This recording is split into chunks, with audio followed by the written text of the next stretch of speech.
तो पिछले एपिसोड में ओल्ड मैन ने एक बहुत कीमती ट्रेजर को बाहर निकाला था। फिर कहने लगता है कि यहाँ पर ऐसे बहुत से वीआईपी होंगे जो पहचान गए होंगे कि यह पर्पल स्टोन अपने इनविंसिबल क्वालिटी के लिए जाना जाता है, जो कि एक्स्ट्रा टेरेस्टेरियल पर्पल मेटेओराइट है और इसे यूज करके होली वेपन स्वॉर्ड एम्ब्रियोस भी बनाया जा सकता है, जिसके बाद कोई इसे अपने प्रॉपर्टी के हिसाब से कर सकता है। फिर कहता है कि आयरन फ्लाइंग स्वॉर्ड को रिफाइन करने वाला एट्रीब्यूट है। इसके अलावा वो बहुत से मैजिक वेपन को रिफाइन करने का मेन मटेरियल भी है, इसलिए इसका प्राइस कितना हाई हो सकता है इसके बारे में कोई भी अंदाजा नहीं लगा सकता, क्योंकि यह चीज मार्केट में प्राइसलेस है। फिर भी ओल्ड मैन इसका base price 10 billion low grade वाले स्प्रिट स्टोन रखता है और हर अगले बीडिंग में कम से कम 1 बिलियन बढ़ाना होगा। लेकिन अगर किसी ने इसकी बहुत ज्यादा बिडिंग लगा दी और उसके बाद उसने स्प्रिट स्टोन पे नहीं किया या फिर किसी चीज के साथ ट्रेड नहीं किया, तब चाहे वो जो कोई भी हो और उसका स्टेटस कितना भी हाई हो, मैं हुआंगफू उस बात के लिए उसे माफ नहीं करूंगा। इसके बाद हुआंगफू इस ऑक्शन को शुरू कर देता है। अब यह पर्पल स्टोन बहुत ज्यादा कीमती थी, जिस वजह से सभी लोग इसे चाहते थे और इसकी कीमत 36 बिलियन तक पहुंच जाती है, जिसके बाद टेन्यू भी सीधा 100 बिलियन की बिडिंग लगा देता है, क्योंकि वो इस चीज को जितना जल्दी हो सके उतनी जल्दी फिक्स करना चाहता था और इस पर्पल स्टोन को लेने के बाद वो अपना बदला भी लेगा और फिर डेनमाई में वापस लौट जाएगा। लेकिन तभी हम देखते हैं कि होली स्पिरिट चीफ भी यहीं पर था और कहने लगता है कि तीसरे पवेलियन का ओल्ड मैन तो काफी नीडर लगता है। इसके बाद वो इसे टक्कर देने का डिसाइड करता है और फिर 120 बिलियन की बिडिंग लगा देता है। इस पर टेन्यू कहने लगता है कि तुम्हें बीच में आने की क्या जरूरत थी। इसके बाद टेन्यू भी इसे टक्कर देने का डिसाइड कर लेता है और सीधा 200 बिलियन की बिडिंग लगा देता है। लेकिन होली स्पिरिट चीफ भी पीछे नहीं हटने वाला था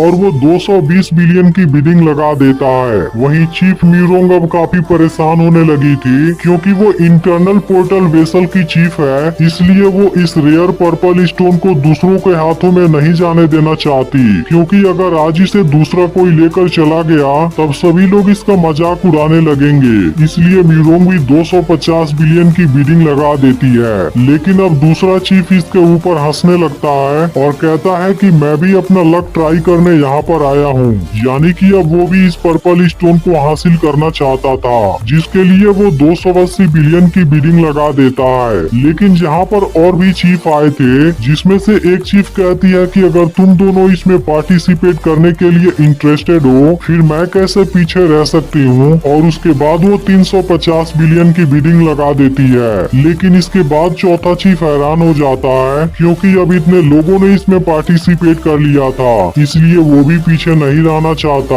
और पर्पल स्टोन को पाने के लिए 380 बिलियन की बिडिंग लगा देता है। लेकिन अब यह देखने के बाद अगला चीफ भी पार्टिसिपेट करने के लिए तैयार हो जाता है और वो सीधे 430 बिलियन की बिडिंग लगा देता है। लेकिन यहाँ पर बीस्ट सोल डिवीजन का चीफ भी आया था और इसके बाद वह भी इसमें पार्टिसिपेट करने लगता है और सीधे 450 बिलियन की बिडिंग लगा देता है। इस तरह से इसकी प्राइस लगातार बढ़ती जाती है और अब सभी चीफ इस बात से काफी हैरान थे। तभी कुछ लोग बात करने लगते हैं कि सेन के डेनमाई के अलावा बाकी के 8 चीफ यहाँ पर आए हैं, जिसकी वजह से आज का ऑक्शन काफी इंटरेस्टेड होगा। फिर टेन्यू कहने लगता है कि एक्स्ट्रा टेरेस्टेरियल पर्पल मेटेओराइट एक अनमोल ट्रेजर है, जिस बात से कोई भी डिसएग्री नहीं कर सकता।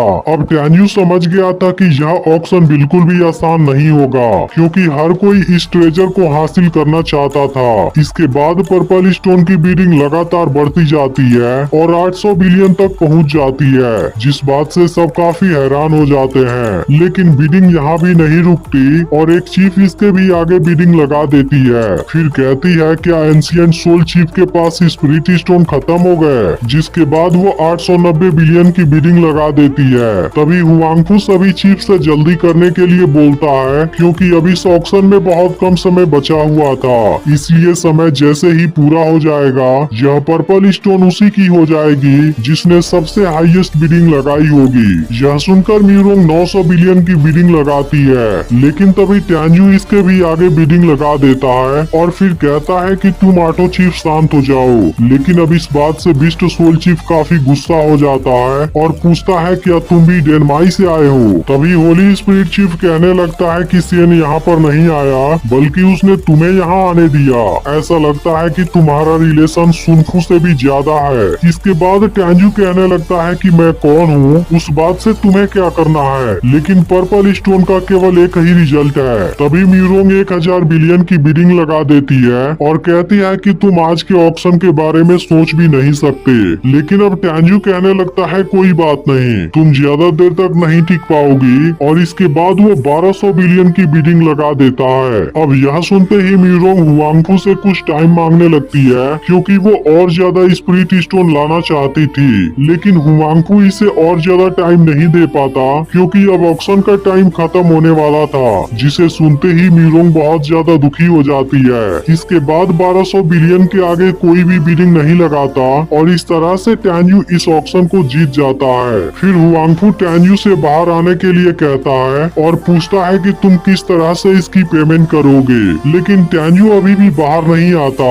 अब इस बात से फान के साथ वाली लड़की हैरान थी क्योंकि 1200 बिलियन लो ग्रेड वाले स्पिरिट स्टोन से एक हाई ग्रेड वाला मैजिक वेपन भी खरीदा जा सकता है। इसके बाद वो फान से पूछती है क्या उस ओल्ड मैन के पास इतना ज्यादा स्पिरिट स्टोन होगा। तब इस पर फान कहने लगता है कि आज तो डेनमाई का इमेज खराब हो गया, लेकिन टेंजू भी इन दोनों को ही देख रहा था और कहता है कि यह चीज तुम दोनों की समझ से बाहर है। तभी हुआंगफू कहने लगता है कि मैं भी देखना चाहता हूँ क्या वीआईपी सच में 1200 billion low grade spirit stone के काबिल है। लेकिन टेंजू खुद बाहर नहीं आता बल्कि वो हुआंगफू को अंदर बुलाता है क्योंकि यह ट्रेजर काफी कीमती था और इसके बारे में वो अकेले बात करना चाहता था। इस पर हुआंगफू कहता है कि कोई बात नहीं, लेकिन मैंने जो कहा था उसे याद रखना क्योंकि अगर तुम इसकी कीमत नहीं चुका पाए फिर उसकी सजा भुगतने के लिए तैयार रहना। इसके बाद हुआंगफू टेंजू के पास आ जाता है और टेंजू से कहता है कि तुम क्या देना चाहते हो, लेकिन टेंजू बात शुरू करने से पहले हुआंगफू से यहाँ चारों तरफ साउंड प्रूफ शील्ड लगा देने के लिए कहता है, जिसके बाद हुआंगफू इस जगह को साउंड प्रूफ कर देता है। फिर टेंजू हुआंगफू से एक ब्लैंक जेड मांगता है, जिसके बाद हुआंगफू उसे एक ब्लैंक जेड दे देता है। तब टेंजू कहता है कि मैं होली डैन के एंशिएंट फॉर्मूला को जानता हूँ। यह सुनते ही हुआंगफू हैरान हो जाता है और कहता है मैंने सुना था यह बहुत पहले गायब हो गया था, फिर यह चीज तुम्हारे पास कैसे हो सकती है। और एपिसोड यहीं पर एंड हो जाता है।